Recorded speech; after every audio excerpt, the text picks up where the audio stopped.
CMRL Exalogic ഇടപാടിൽ മുഖ്യമന്ത്രിക്കും മകൾ വീണ വിജയനുമെതിരെ നൽകിയ പരാതിയിൽ വിജിലൻസ് നടപടിയെടുക്കുന്നില്ല എന്ന് ചൂണ്ടിക്കാട്ടി മാത്യു കുഴൽനാടൻ നൽകിയ ഹർജി തിരുവനന്തപുരം വിജിലൻസ് കോടതി അല്പസമയത്തിനകം പരിഗണിക്കും.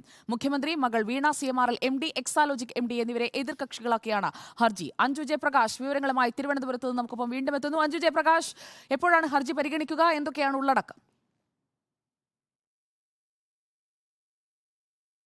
സുജ, ഇന്ന് 11 മണിക്കാണ് വിജിലൻസ് കോടതിയിൽ ഈ ഹർജി പരിഗണിക്കുക. മുഖ്യമന്ത്രിക്കും മകൾ വീണ വിജയനുമെതിരെ മാത്യു കുഴൽനാടൻ MLA നൽകിയിട്ടുള്ള ഹർജി തള്ളണമെന്നായിരുന്നു വിജിലൻസിന്റെ ആവശ്യം. ഈ ധാതുമണൽ ഖനനത്തിന് CMRL കമ്പനിക്ക് വഴിവിട്ട് സഹായം നൽകിയെന്നായിരുന്നു ആരോപണം ഉയർന്നിട്ടുണ്ടായിരുന്നത്. പ്രത്യുപകാരമായിട്ട് മുഖ്യമന്ത്രിയുടെ മകൾക്ക് ഈ CMRL കമ്പനി മാസപ്പടി കൊടുത്തുവെന്നാണ് മാത്യു കുഴൽനാടൻ ഹർജി നൽകിയിട്ടുണ്ടായിരുന്നത്.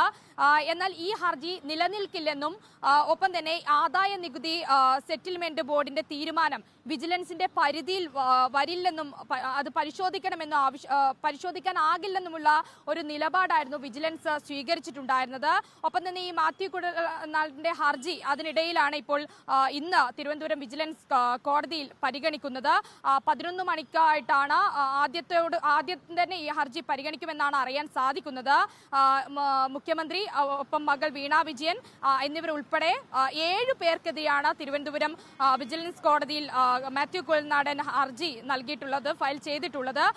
ഫെബ്രുവരി 29-നാണ് മാത്യു കുഴൽനാടൻ ഹർജി സമർപ്പിച്ചിട്ടുണ്ടായിരുന്നത്. ഹർജി ഫയലിൽ സ്വീകരിക്കുന്നതുമായി ബന്ധപ്പെട്ട സർക്കാർ അഭിഭാഷകൻ എതിർപ്പ് പ്രകടിപ്പിക്കുകയും ചെയ്തിട്ടുണ്ടായിരുന്നു.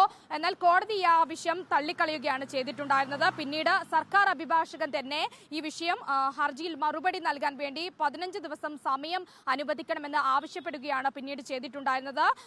അതുകൊണ്ട് തന്നെ കേസ് ഇന്ന് വീണ്ടും പരിഗണിക്കാനിരിക്കെ ഈ വിഷയങ്ങളൊക്കെ പ്രധാനമായും നിലനിൽക്കുന്നതുമാണ്. അതായത് പ്രധാനമായിട്ടും 7 പേരാണ് ഈ ഹർജിയിൽ പ്രധാനമായിട്ടും ചൂണ്ടിക്കാണിക്കുന്നത്. അപ്പോൾ ഇന്ന് 11 മണിയോടുകൂടി ഈ കേസ് എടുക്കുമെന്നായിരുന്നു അറിയാൻ സാധിച്ചത്. നിലവിൽ ഈ കേസ് ഇപ്പോൾ പരിഗണിക്കുന്നതുമായി ബന്ധപ്പെട്ടുള്ള വിവരങ്ങൾ ലഭ്യമായിട്ടില്ല. സുജിയ. ഓക്കെ അഞ്ജു.